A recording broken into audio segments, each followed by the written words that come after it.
Cell phone ఎక్కువగా వాడొద్దని తల్లి మందలించినందుకు ఎలుకలు మందు తాగి యువతి ఆత్మహత్య చేసుకున్న ఘటన మెదక్ జిల్లా హవేలీ గన్పూర్ మండలం ముత్తాయిపల్లిలో జరిగింది. గ్రామానికి చెందిన సంగేం శంకర్, సుజాత దంపతులకు ఇద్దరు సంతానం. పెద్ద కుమార్తె శిరీష ఆదివారం సెల్ ఫోన్లో గేమ్స్ ఆడుతుండగా ఎక్కువగా వాడొద్దని మందలించింది మమ్మ.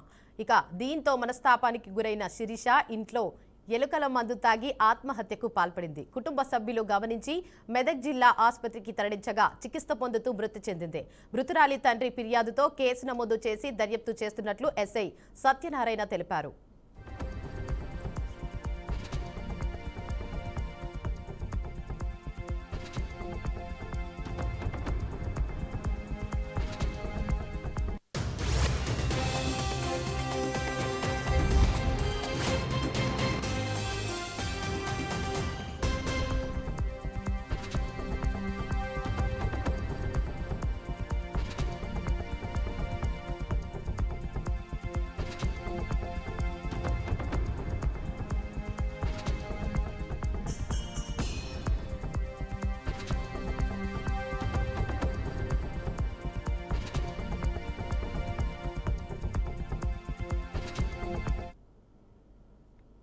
రైటికా బ్రేకింగ్ న్యూస్ చూస్తున్నాం. సెల్ ఫోన్ ఎక్కువగా వాడొద్దని తల్లి మందలించినందుకు ఎలుకల మందు తాగి యువతి ఆత్మహత్య చేసుకున్న ఘటన మెదక్ జిల్లా హవేలీ గన్పూర్ మండలం ముత్తాయిపల్లిలో జరిగింది. గ్రామానికి చెందిన సంగేం శంకర్, సుజాత దంపతులకు ఇద్దరు సంతానం. పెద్ద కుమార్తె శిరీష ఆదివారం సెల్ ఫోన్లో గేమ్స్ ఆడుతుండగా ఎక్కువ వాడొద్దని మందలించింది. ఇక ఇదే అంశంపై మరింత సమాచారాన్ని మా ప్రతినిధి బాసిత్ అందిస్తారు. చెప్పండి బాసిత్, అప్డేట్స్ ఏంటి?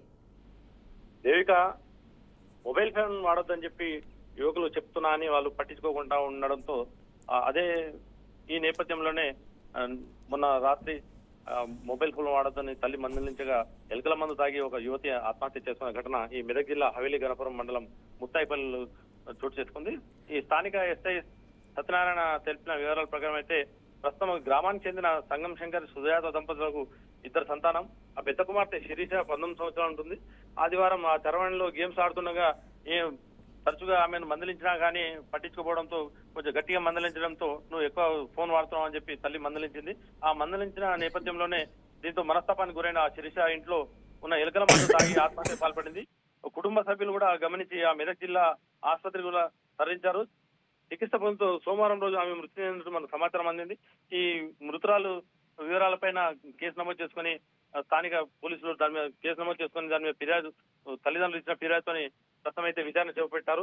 ఆ ప్రస్తుతం అయితే ఈ యువత మొబైల్ ఫోన్ స్క్రీన్ టైమింగ్ ఎక్కువ వాడుతున్నారు, దానివల్ల వేరే అవరోధాలు జరుగుతున్నాయి అని చెప్పి తల్లిదండ్రులు కూడా వారించే టైం లేకుండా పోతుంది. వారించినా కానీ ఇలాంటి ఆత్మహత్యలు పాల్పడుతున్నారని చెప్పి ఆ తల్లిదండ్రులు ఆవేదన వ్యక్తం చేస్తున్నారు. Devika. Right, thank you for the update Basid.